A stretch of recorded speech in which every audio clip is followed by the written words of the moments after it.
listening to AM Ocala Live, WOCA, The Source. Good morning, everybody. Happy Tuesday, as we're now 5 minutes past the top of the 8 o'clock hour, as we just finished up with the Superintendent of Maury County Schools with Dr. Heidi Mayer. We had Kevin Christensen. Now it's time for the Blood Bank Report with our good friends, Life South Community Blood Centers. And with that, we've got Galen on the phone. Good morning, Galen.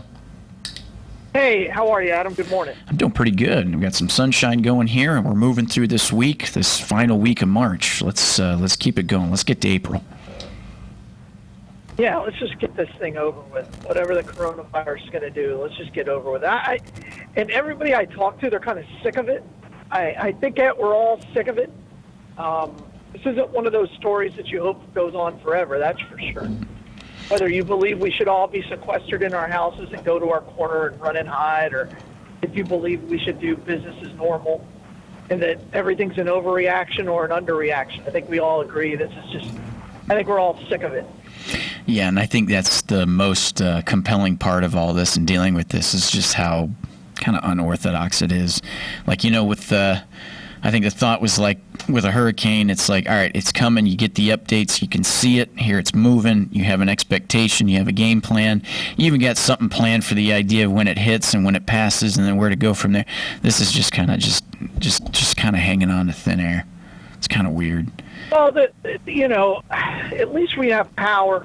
Yeah. Absolutely. The same thing happened at grocery stores, except for the toilet paper thing. My wife and I were talking about this morning.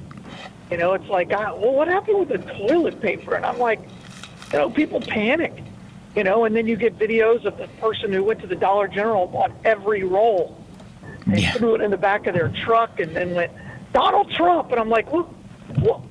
I don't understand what goes into your mind that, my God, I'm going to take all this toilet paper.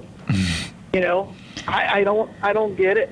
It's fine. But then again, I don't understand. Yeah. I don't understand a lot of things.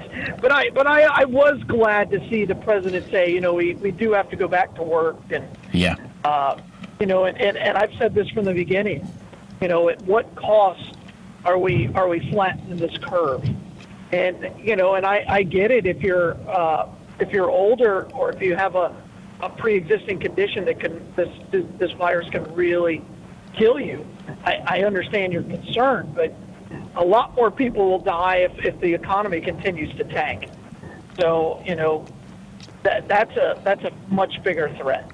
Now, I'm going to ask you, Galen, I was thinking about this a lot yesterday, in lieu of this downturn with the economy. There's hope, there's expectations that once we get back to regular daily life, that there could be a jump. I think even the president mentioned about it's waiting to come back and just explode. Okay, to an idea. What does that mean? Have you thought about, and there's nothing wrong with this, the idea of the investments now to maybe get into the ground floor of some of these, lower stock options in price to maybe see something get better as we move along? Have you thought about that at all? And the idea of stock market coming back? Yeah, of course. Problem is the money I would use to invest in is in the stock market. Yeah. There's just no value there for me to swap from one to the other when it's already at a record low. I understand the concept. I think to a certain degree he's right that the stock market will rebound. I think you'll start seeing it go up today now that Congress has decided they're going to do something. Right. But what you cannot recover from is, if you're a small business, is the 2 weeks that you've lost of revenue, because your rent didn't change. Your utilities didn't change. I know Ocala Utilities sent out a bill saying they're not going to turn off anybody's service. Doesn't mean you don't have to still pay your bill eventually. Right. They didn't give you a free month of service, and nor should they. I don't think anything's free. Right. It's just you're behind a month now in hindsight. But like you work at a bar, you can't recover that income. Because it doesn't exist however now. many days you had. Right. It's just gone. You just and you'll lost never get that back. Never get it back. Right. There's nothing that can Never get it happen to back. change to say, oh, well, it'll balance itself out. No, that's what you talk No, about it with won't. 1 week weekend, where it's like, all right, well, this event happened and the weekend, say weather, for example, like we mentioned hurricane. Okay, well, you're going to lose that and there's an expectation to, but you can rebound afterwards. This is completely different. And when you're talking about the length of time that some of these small businesses are going to be, not working and not doing their business is where it comes into play. And yeah, like you said, there's some options there with the stocks to get it. Things are cheap. It could bounce back. But yeah, what does that mean for regular mom and pop businesses that are right now in the thick of it struggling? Well, and when it's a hurricane, you lose. Let's say you lose power. Yeah. Right. I mean, there's some devastation. Insurance can help you in a lot of those instances. Sure. There's no insurance with COVID. No. There just isn't. No. There's and it's a prolonged thing. And plus the community would rally, and people would be much. Let's say you got hit by a tornado in your business, people would be much more likely to rally to your aid. Right now, we're all hurting. Yeah. And there's nobody that can rally because, first of all, we have to keep our social distance, and I think we're all just sitting at home ready to work, and we're all just sitting there going, I don't know what to do. Yeah. So The way I see it's been rough. It's been very, very rough. And I think, like you said, that's a good point. I think a lot of people are sitting at home, and that's where things get a little bit more difficult to deal with this. When you're ready and able and willing to do what's necessary, but you're really pretty much told you can't. Isn't that one of the worst things? I remember being a kid, and it's like, well, I want to do this. I'm able to, and I have the ability to, and it's somebody telling you can't. Why? Because I said so. Sure. Well, and I'll give you a perfect example. So, they canceled all elective surgeries in the United States. Oh, wow. I kind of understand why. Sure. But that is a massive piece of business for Wow. these hospitals. Yeah. And the reason it's so important is because every one of those is paid for. Yeah. So, when we look at the healthcare, elective surgeries make up the huge bulk of revenue for these smaller rural hospitals and even the bigger hospitals. And a surgical suite can make $1 million a year. Yeah. And now that's been gone for 2 weeks. And then it's everybody in association with that. And I get it. People are like, oh, we're going to fill those with COVID patients. Okay. Where are they? Where are the hospitalized COVID patients that are overwhelming the hospitals? Again, I Right. talk to hospitals every day. Our local hospitals are at about 75% capacity of where they expected to be. There's a children's hospital that we work with in Atlanta. They're at about 70% of capacity. So, I'm sure and maybe it's going to get worse, right? I saw the death toll climbed over 500. And then I saw one report where it's 450. Well, let's say it gets to 5,000. Is that worth destroying our economy? And that's what I've said from the get-go. I've said that from day one. At what price are we flattening the curve?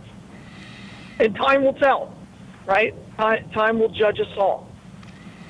Yeah, and does that come back to a different conversation in itself about our way of life, in the idea, as like you said, in the idea of those numbers, is that worth millions of people not at work, making money, contributing to the economy and society and all of that, or is that an ethical question about the idea and the sanctity of life? Is that life is more important? So if we all lose our financial platforms altogether, at least we all have life. I don't know. That comes back to a lot more people would die from a depression. Yeah. A lot more people would die from a depression. And whether it be suicide, or whether it famine, be starvation, whether it be, again, if you don't have insurance, you can't go to the hospital. If you don't have a job, you don't have insurance. Yeah. Right? I mean, this is a to be honest with you, trickle partner, effect. most people have a job, don't have insurance too. So it's one of those things. That's not true. That's not even close to being true. Really? Most people who have a job have insurance. Absolutely. Because Yeah. every business over the size of 70 has to have insurance. And if you don't, you can still get insurance on your own. Right. And people who don't have insurance, unless you work at a radio station, you get paid to compensate for the fact that you don't have insurance. Yeah. So, when I worked at a radio station, I had insurance. But again, it all depends on the way you want to look at it. But Yeah. most of the people who are insured in this country, and it's not Medicaid, Medicare, it's from an employer-based insurance. So, yeah, most people who work have insurance. And I know what you're thinking too is with that idea, and people out of work, and these businesses taking the hit, how that's affected as well. How even just something simple like healthcare is now affected. Sure. Yeah. Yeah, it's a ripple effect. I mean, if you can't afford to feed your children, then now you're starting to get into the desperation factor.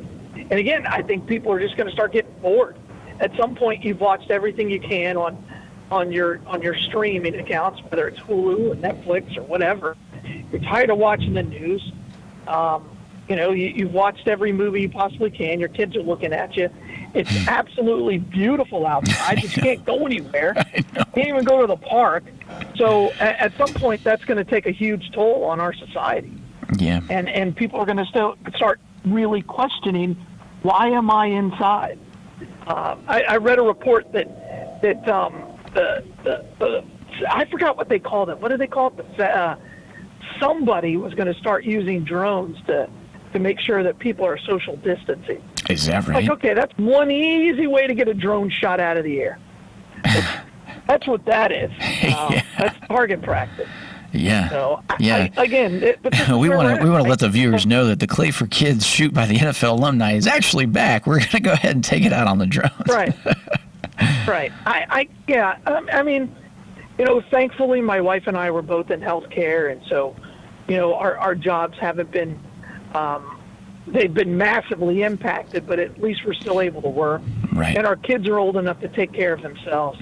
Yeah. But I feel for the parents who don't have care for their children because they may not want to leave them with a grandparent who's over 70. Right. I mean, you can't drop them off anywhere because of the social distancing. Yep. What do? It's that, do I go to work where I'm needed because I'm integral to fighting this virus, or do I stay home and watch my children? And that's a decision people are making every single day. Yeah. Does and our senators and House representatives and our congressmen on the federal level who aren't doing a darn thing to help, but they're still getting paid. That's always what's bothered me. I think they should just no longer get paid. Work for free. We'll see how many people do it then. Yeah, and then with all the stuff that's come through with the last end of last week and a few days, and trying to let's say just what they've been trying to do to help the American people, stimulus package, whatever, but just how that, like we talked about that yesterday a little bit, just becomes political in itself, and then there's agendas that you see that come to the forefront, and it's like, well, so much for feeling positive about them really working for us. It starts to come away with, you see them working for themselves or for their party or something specific like that, where it's like, well, there's the priority. There it is. Disappointing. Yeah, I guess they released what the Democrats wanted to put in the bill, and yeah. That's hard. I don't care what side of the aisle you're at right now when you're in this kind of a crisis, and they're trying to give, what was it, $7 million to the Kennedy Center for the Performing Arts. Yeah. What the heck does that have to do? Yeah, I don't know. Maybe it was more than that. I there were a couple of them, and it's like, what in the world does that have to do with anything? And then what was the other one here that stuck out was the emissions in lieu of the airlines and the counterbalance for that, like all that time and place. Like, come on, crying out loud! I know, man. Pick your battles. Can't you put putting them away? Can't you put something in there that not necessarily that right there, like, okay, offset for the emissions of the airlines and stuff. Well, how about you just put in there, hey, later we can have a conversation to talk about that more specifically and get something going. Just put that in there. Be like, hey, I'm willing to sign this bill, and let's help the American people out. But within there, it says that we're required on this date at this time to talk about this subject and maybe have that work later. That's not allowed, but you just want to go ahead and push that. That's where I think there was, well, like you said, 7 or 8, right? And I read a few of them, and yeah, a lot of it was like, what is this? What is this right now? The piggybacking, trying to get this stuff through. I don't know. All pork, right? I mean, yeah.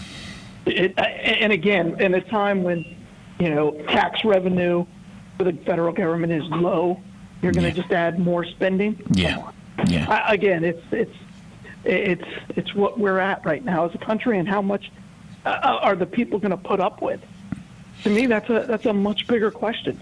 How much longer do we put up with it? So these are the people we put in office. This is our leadership. We elected it. The Russians didn't elect it. I guess we proved that. So now, with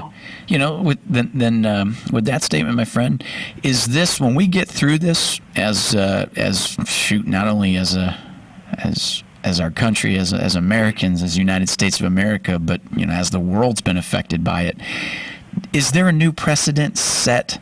Is there a new take on how the world works from that point on, knowing that not only but our country's economy, but the world economy, and how the world's been affected? Does this now stand to be an effort to say, okay, now things are going to be changed forever, and we have a way to change them for the better, because we've now seen something like this that we haven't seen necessarily before within our time, and now we can make those adjustments so if this ever happens again, it can be done better or done right. You see that happening?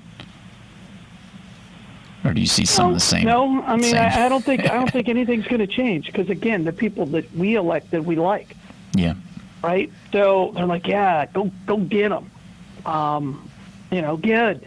I'm sure the people who voted for Nancy Pelosi want all those things. They want to reduce emissions and believe the government. They love big government. No, why would it change? Yeah.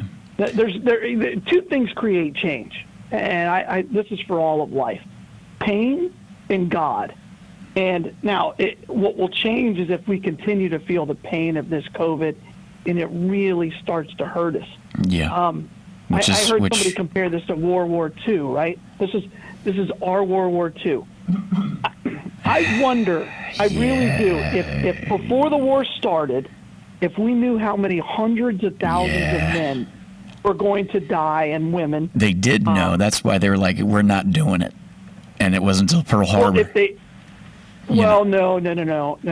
If you started even after Pearl Harbor, okay. If you told the country, right, how many people were going to buy, or how many people were going to die to do this, I don't think we would have. I don't think we would have allowed 416,000 deaths. We would have said, oh, you know what, it's not worth it. Just keep Hitler in Europe.